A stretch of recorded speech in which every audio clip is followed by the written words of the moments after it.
So, okay, guys, let's move to the main topic of our discussion. I will give you some short statements that I received from our clients or some comments from students, potential students, and you, as native speakers living here in the Philippines, just tell your own opinion, your thoughts on that matter. So, if you agree or disagree or something like that, okay? So, and the first controversial thing, number one, is let's call it English-speaking country, English-speaking environment, because mostly for Russian people, they do not consider Philippines as English-speaking country.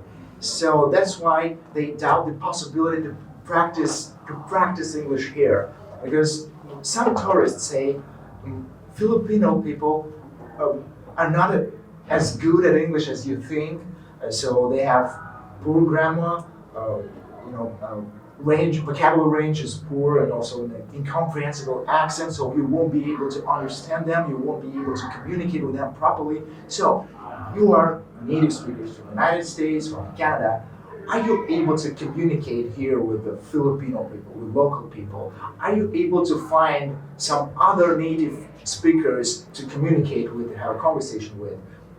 Is it possible to practice English language here, or is it just a marketing myth created by language schools, for example? So, just guys, what do you think? Marketing myth? Not at all. Just take a look at the history. When the Spanish colonized the Philippines, they didn't allow people to go to school. Then later there was the Spanish-American War, and then America, the United States of America, ended up buying Philippines from Spain. Yeah. Once that happened, the United States started to allow Filipinos to go to school. That's one of the reasons why Filipinos speak more English than other nations. You take a look at Vietnam, Japan, Korea, China. Name another country, probably even Russia. Do you guys, when you're in elementary, do you start speaking English? Do you start practicing English, studying English? We studied, but not really, if it's not a special school, which is focused on English language. So we have some classes, but not in that amount that maybe people need to speak really good English. And the problem is the quality of study. That's the matter. Now listen, in Vietnam, Korea, Japan, it's built in their curriculum in public school and private school. In Vietnam already, before they graduate from high school, they either have to have a certain Cambridge score, or they have to have an IELTS score. No, we don't have that. Now, in all of these places, Korea, Japan, Vietnam, they are already starting off in elementary. It's mandatory that they learn English, but do they speak English? No, they do not. So what do? Come to the Philippines. That's why. Yeah. So when people say they're going to maybe studying here is like studying English in a nation that the prominent language is not really English, that's not exactly true. They need to understand that Philippines is an ESL country. ESL is English as a second language. That means like you're learning English in a country where the language that you're learning is the first language of that country. So if you learn English in America, it's ESL. If you're learning English in France, it's EFL, English as a foreign language. Make no mistake about it. Philippines is an ESL country. That is not only what I will tell you, but you can ask IELTS, ask IDP, ask the British Council. Philippines is considered an ESL country. Definitely, yeah. Going back to why I moved here was because it was a good, clear English-speaking country. Out of all the countries I've been to, there's always hassles with communication and directions and this and that. And I knew from my business experience here that it was going to be a good country because I'd already experienced the communication in many areas. The only places you're going to find broken English are places like street markets and stuff where people have no education. But if they're working in a store, they have English. If they're teaching at CIA, they have to have a 4-year college degree in some sort of education to even be able to teach at CIA. So these are educated people that speak clear English. And like I said, yeah, the only place you're going to struggle with understanding are places like, Colon Street Market, where they're basically uneducated people, but even then, they still speak enough English that you can communicate and get what you need. So, and as for you, Daniel, so are you able to communicate here with local people, and are you able to find some other native speakers here? Because Russian people often thinks they will come here, they can study English in a school, but if they go outside, so they won't be able to find anyone to practice English. So.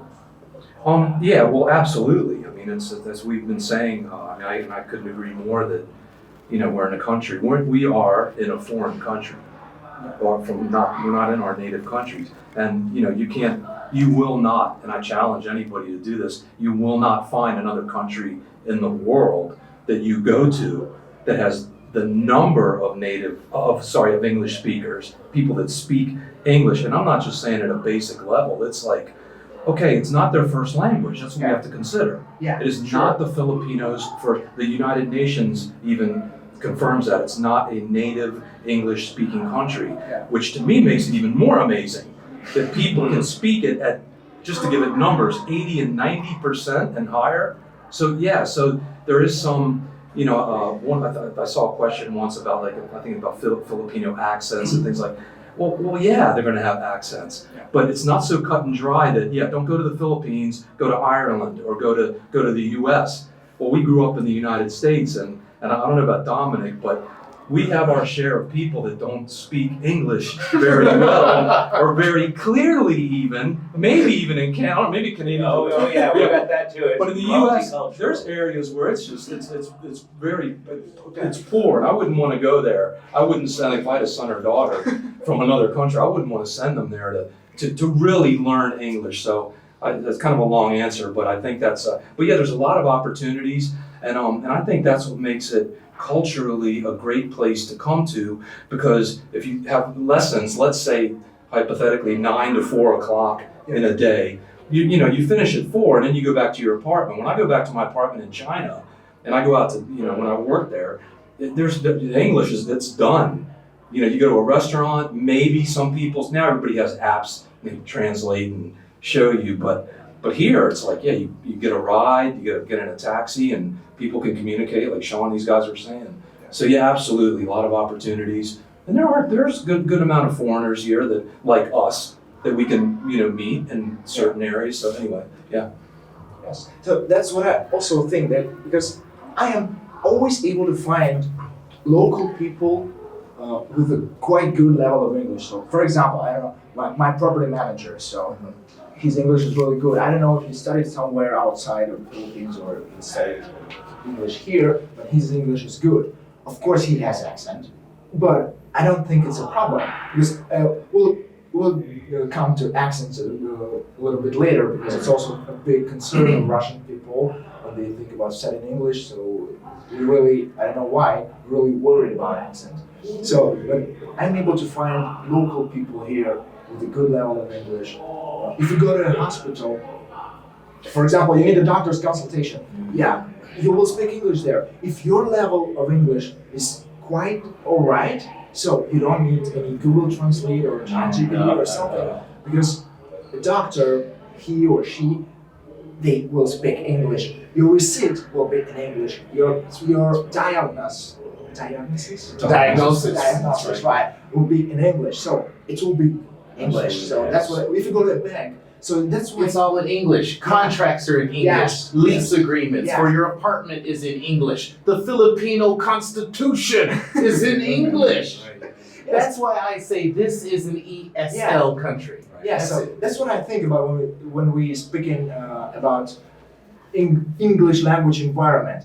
But sometimes people say, we were in the Philippines, so we went to a public market, and people there speak not really good English. So that's what we discussed with you, Sean. Yes, they work in a market, so they don't need English language, good English language for a living, right? They sell fruits, they sell vegetables, but even there, you can speak English. You can even have a small talk with them. Right. So it's English. Try to go to a public market in Thailand, for example. Or Vietnam. Yeah, because Or Korea. yeah, To China. China. yeah. Why Thailand? Because I also received some messages, some comments. So because Thailand also has some language schools, and people message me. So why go to the Philippines? We can go to Thailand, and it's 2 times cheaper.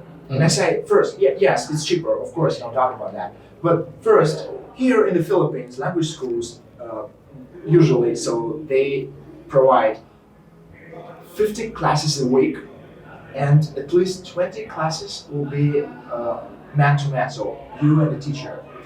And in Thai school, you get 15 group classes a week. That's a big difference. And also try to go to the public market in Thailand, at least a public market or something. It will be so you can compare Philippines and Thailand in terms of English language. So that's why yes, Philippines is more high in price, but it's different. So that's what I'm thinking about. That's what I think when we're talking about English speaking country or English language environment. So here it's country, you can use English anywhere, everywhere. That kind of reminds me of Singapore too, with the study that they have in Thailand. And by the way, I heard rumors that even in Thailand, a lot of those schools are just immigration schools. So they'll just go to a school just to get some sort of immigration, but they're not really studying. You know, the real priority that they go to the school is just to get some sort of immigration papers. They get student visa for 1 year. Uh, But okay, we're not talking about visa. So you can get just a visa, but still you can study there. But what you will have, like, you cannot compare it to this school here in the Philippines because different level, different amount of intensity, different number of classes. And if So you that's also why- take a look at the numbers, you will find out that a lot of teachers in Vietnamese schools and in Thai schools are actually Filipinos. maybe I should have never thought about that. Yeah. but Yes, I yes, guess you it's can go to possible. the academies in Vietnam. The English academies for remedial English courses in Vietnam, most of those teachers, or I will be conservative, so I'll say 40% of those teachers are Filipino. Yes. Yeah, I'd like to add something that you know, just putting aside it's a nice bonus if you can locally speak to people Yeah. at the night market, and that's great. But I think anyone coming, for example, from Russia who wants to come to Philly, they've never been here. Yeah. So some people just give me the bread and butter. Tell me they don't care if the person selling fish on the corner speaks English. A lot of people don't, Yeah, right? sure. But if you look at, just off the top of my head, the top 5 things, and it's been mentioned by these guys, if you go to a hospital, go to a doctor. So that's important to know that they speak English. You rent an apartment at a bank. Yeah. So money, finances, how to work the ATM machine, whatever it is. Yeah, You know, sure. download an app or whatever it is. What else is really vital? Anyway, you get my point, Yeah, right? So- Cars, insurance. Cars, insurance. So the key things are Yeah. the other things. Yeah, that's great, and that's what a lot of us enjoy. Is that you can go, you know, down the street and talk to somebody or go to a coffee shop. That's great too. Yeah. But for people coming over here, I think they want to know those things. Like, because in China, it's the reverse. You go to a bank and nowadays it's all apps and translators. Okay, that's kind of useful, but it's a headache, you know. Yeah, sure. To not have something. Yeah, anyway. And the time consuming too.